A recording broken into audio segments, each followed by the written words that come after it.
Hey everyone, and welcome. So let's talk about a truly massive ambition. By 2047, which is the 100th anniversary of its independence, India has a vision to become a fully developed nation. But this is way more than just a vision. It's a hard target, a $35 trillion economic dream.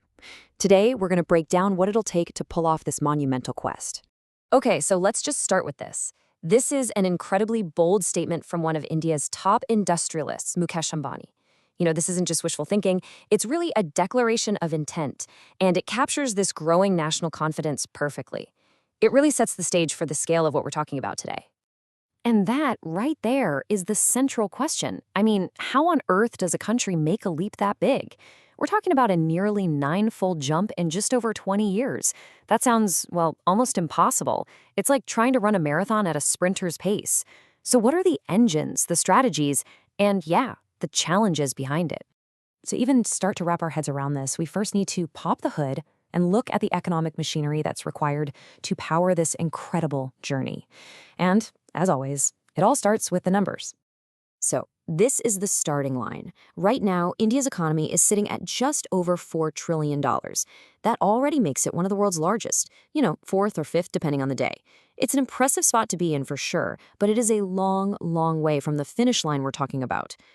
And there it is, $35 trillion. The sheer scale of this goal is just staggering. To give you some perspective, hitting that target would be like taking the entire current economy of the United States and just adding it on top of India's. And here's the fine print. This isn't just about growth. We're talking about hypergrowth. Keeping up an annual growth rate of over 9% for more than 20 years is an incredibly tough thing to do. The only real parallel we have in recent memory is China, which managed to pull off double-digit growth for nearly 2 decades during its own insane rise. So, where is all that growth supposed to come from? Well, a huge piece of the puzzle is India's people. With over 65% of its population under the age of 35, India has this massive young workforce, what economists call a demographic dividend. This could be the fuel for innovation, consumption, and production for decades. But here's the thing. Having a huge workforce isn't enough. You have to invest. And this is a major hurdle. Gross fixed capital formation. That's basically how much a country is investing in its own future, in factories, roads, tech. India's rate has been stuck below 35% of its GDP. Meanwhile, China, during its boom, was pumping over 40% into its future. Closing that investment gap is absolutely critical. Right, so an economic rise of this magnitude, it doesn't happen in a bubble. It requires a pretty fundamental shift in how India deals with the rest of the world, and that brings us to its changing role on the global stage. For decades, India's whole foreign policy was defined by non-alignment, basically keeping equal distance from the big power blocs like the US and the Soviet Union. Well, today, that's changed to something called multi-alignment. It's a really pragmatic strategy of building flexible, issue-based partnerships with lots of different countries, even rivals. It lets India chase its own interests without being locked into any rigid alliances. And this strategy, it's really working. Countries are basically lining up to make deals. Why? Because India offers this unique mix of things. It's seen as a democratic counterweight to China. It's a key part of the China Plus One plan for companies who are desperate to diversify their supply chains. And, of course, it's a massive, growing market. On top of all that, it's built this reputation as a stable, friendly power, which makes it an attractive partner for pretty much everyone. Okay, so beyond the economy and the international handshakes, there's a third, absolutely crucial pillar to India's ambition: technology. And this pillar stretches from the way a street vendor takes a payment all the way to the moon.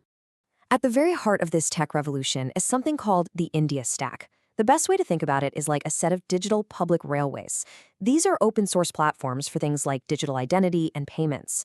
By making these tools free for everyone to build on, India has basically leapfrogged decades of old tech, bringing hundreds of millions of people into the formal digital economy. It's just unlocked commerce at a speed nobody thought was possible. And if you think this is some small niche thing, think again. The scale of adoption is just mind-blowing. The Unified Payments Interface, or UPI, now handles over 100 billion transactions a year. From the smallest street-side shop to the biggest corporations, it's become the literal backbone of daily commerce, all built on these open digital rails. And then you look up to space. From launching its very first rocket from a tiny village back in 1963, India has become a genuine space power. It's famous for pulling off these incredible world firsts, like reaching Mars on its very first try and being the first to land on the moon's south pole, all with famously frugal, super cost-effective missions. But here's what's really fascinating. India's space program isn't just about cosmic glory. It's a powerful tool for developing the country itself. You've got projects like Swamitva, which uses satellite data to map rural land and give people property deeds, cutting down on disputes. And then there's Fasal, which uses space imagery to help farmers predict their crop yields. It directly improves lives right here on the ground. So, despite all these amazing achievements, the road to becoming a sustained, long-term global leader in space, well, it's not a sure thing. India is facing some pretty significant internal challenges that could really hold back its ambitions. First up, let's talk about the money, or, well, the lack of it. India's space program works miracles on a shoestring budget. It really does. But at just 0.04% of its GDP, its funding is a tiny, tiny fraction of what competitors like the US spend. That difference seriously constrains the scale and speed you need for true global leadership. And the second huge hurdle isn't just about funding, it's about people. India produces some of the best scientists and engineers in the world, no question. But a significant brain drain to jobs and opportunities overseas means the country is constantly fighting to hold on to the very minds it needs to compete globally in space and tech. Winning this battle for talent is, frankly, non-negotiable.